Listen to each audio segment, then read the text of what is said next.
Hey guys, with the introduction of an actual skip button coming in 3.4, which I feel is much long overdue, I think that it's a good idea to look back at all the positive quality of life changes Hoyo has made since the game's release. I feel like the community needs some positivity, plus this should hopefully serve as evidence to show that filling out the version satisfaction surveys is important, and that sending your feedback does matter.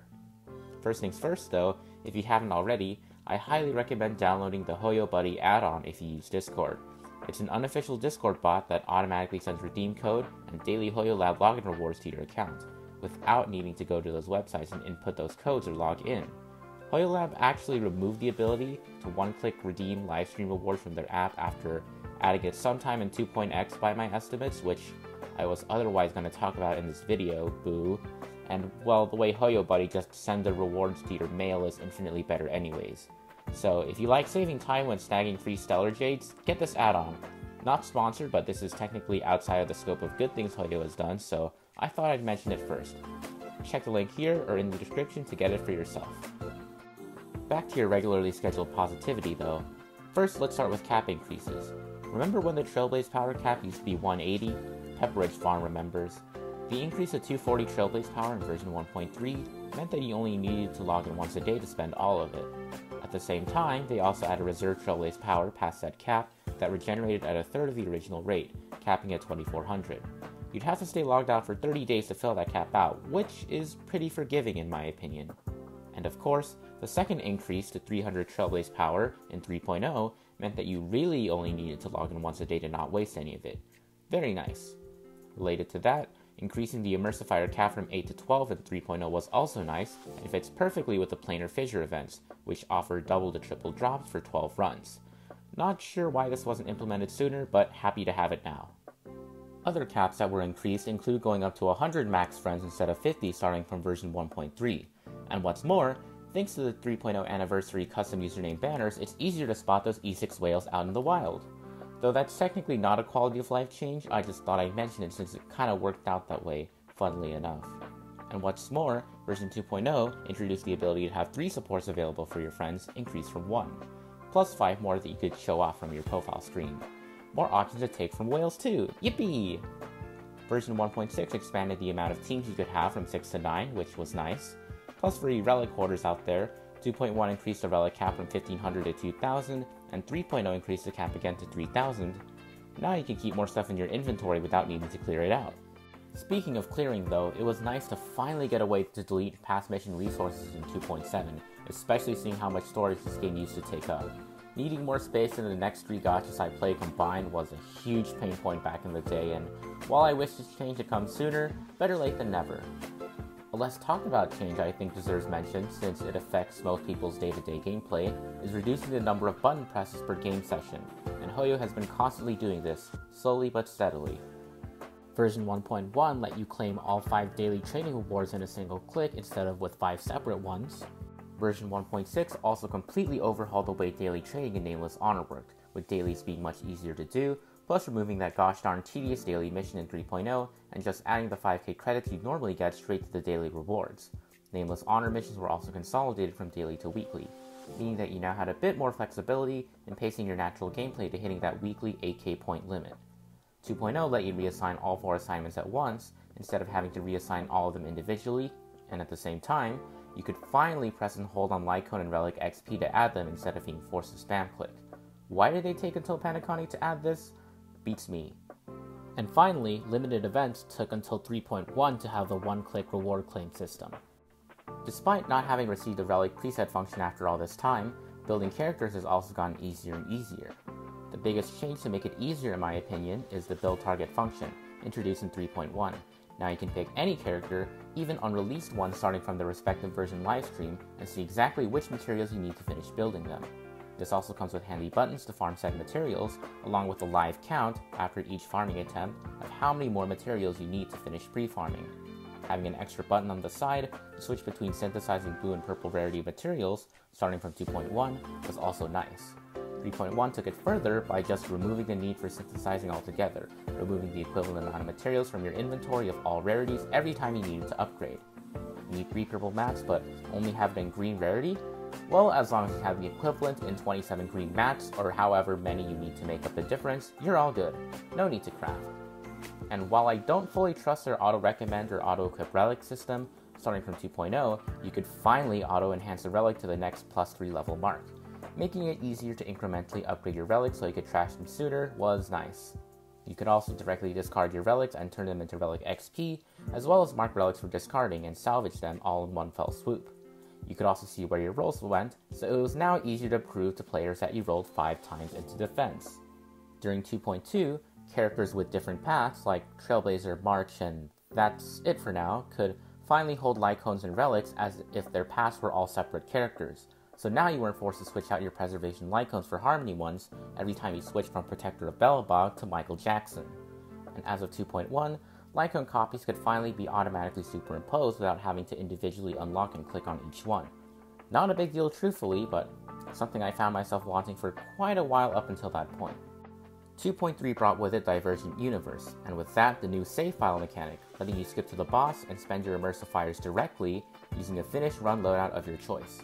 This reset weekly, meaning that after your usual weekly run, you could just load your save file and farm for planers as much as you wanted rather than running through a whole SU gauntlet just to only use 4 Immersifiers. Save files were also made in a later version to reset every season instead of every week, so now you could hold onto that OP file for farming a lot longer. Of course, Star Rail's Endgame also came with its fair share of positive changes too. The ability to restart your Side 2 run in MOC without having to redo Side 1 first was introduced to 1.5. As someone who started chasing cycles competitively around this time, I found this super nice. Apocalyptic Shadow actually implements this even better though. You lock in your teams, and then the game lets you attempt Sides 1 and 2 with those exact teams in any order at any time you like. You can even change your relics outside of your attempts, and as long as you don't update your teams, your characters will retain their old relics. It would be nice to see MOC and Pure Fiction implement this kind of flexibility, but it's not a crazy big deal. Especially since all endgame modes now have the option to bring in your preset teams as of 2.3, and version 2.2 also lets you star important characters in the select screen, so you don't have to scroll all the way down to level up or change your relics on your favorite units. What is a bigger deal though is the introduction of the quick unlock feature in the very next patch. With the introduction of MOC 11 and 12, you can now auto-clear the first 7 stages, 8 as of today, if you 3-star cleared the next up MOC stage in the previous rotation, meaning that even though the number of stages increased from 10 to 12, the amount of stages you actually had to play through for a full clear dropped from 10 to 4. Massive time save. And thankfully, this was implemented immediately upon Pure Fiction's and Apocalyptic Shadow's release, meaning after you cleared Stage 3, you could auto-clear Stages 1 and 2 for those game modes. And speaking of auto, if you thought auto battle was bad now, it was even worse back then. Sure, it's not perfect still, but at least Tingyun won't ult on a character with full energy, and Blade actually gets properly targeted by supports despite his low attack. Those things weren't true in the early phases of 1.0. Tracking the exact dates of these changes is a bit hard though, since auto AI can change depending on the team, and generally showcases for these types of bugs are few and far between, but it has definitely gotten somewhat better over time. As for information available during battle, I find it a bit strange that before 1.4, if your character drained HP, you couldn't see how much they'd lose before performing said action. Imagine playing casters that way. Well, I guess Global Passive could bail you out in that case, but still. Luckily, now you can see if HP draining characters like Arlen, Blade, and Jing Liu are about to set their HP to 1. Yay! The ability to view more detailed info about an enemy before battle was also added in 1.6. Pretty useful if you don't stare at the HSR wiki like I do. And toughness values of attacks, as well as enemy toughnesses, were finally made available to view in the character select screen and during battle as of 2.3, right in time for Firefly's release. Man, I guess it just really goes to show how little they care for Boothill mains, especially considering that he released in 2.2 a whole patch before this change. Imagine not having that info easily available during his release. Navigating also got better bit by bit over the game's lifespan, mainly through removing a lot of hassle and extra clicks. Not sure exactly when in version 1 this was first implemented, but they began moving enemies to more convenient places to make map exploration and calyx farming less likely to be interrupted. Pretty big deal since farming the old Harmony calyx used to require stealthily dodging the eyes of Mr. Traffic Light and Explodey Man, and they did this readjustment again for a lot of the enemies in Amphorius. Starting from version 1.5, pressing navigate during a mission would automatically take you to the closest relevant waypoint. I honestly forgot this was a feature, but man is it nice for fast traveling through story missions. And as of version 2.3, Finality's vision was introduced if you wanted to skip earlier story segments for future ones faster, and the ability to bypass story logs for events was added in 2.4, just one patch later. Be it for time-related reasons, or for wanting to meet random internet strangers in Candy Crush PvP as soon as possible, this was obviously useful.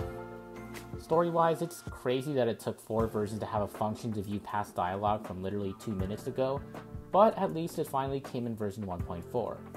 We also got the guestbook feature in 1.5, which meant that you could revisit characters' voice lines after seeing them in the Express, but more importantly, if they left for whatever reason, you could still collect the jades you're supposed to get from interacting with them. And while the introduction of the basic treasure finder in 3.0 sure is nice for when you're opening up a Kyosen V-Guide video and you realize that you forgot to collect one chest somewhere in the area.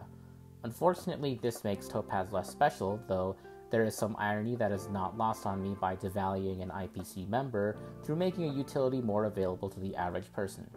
At least Nami is cuter. Before 1.3, there used to be a black bar with control hints at the bottom of the screen in the PC client, at all times. Thankfully, this was removed and is kept off by default now. Eye comfort mode was also introduced around this time, meaning you have the option to no longer get flashbanged every time Sela ulted. Although you could see this as an accessibility change, I, as a fully able-bodied person, also like having this on default at all times. With all that said, thanks for watching. Let me know if I missed anything or any quality of life changes you'd like to see in the comments below. And of course, don't forget to let Hoyo know too by filling out their satisfaction surveys or feedback sections. Have a great day!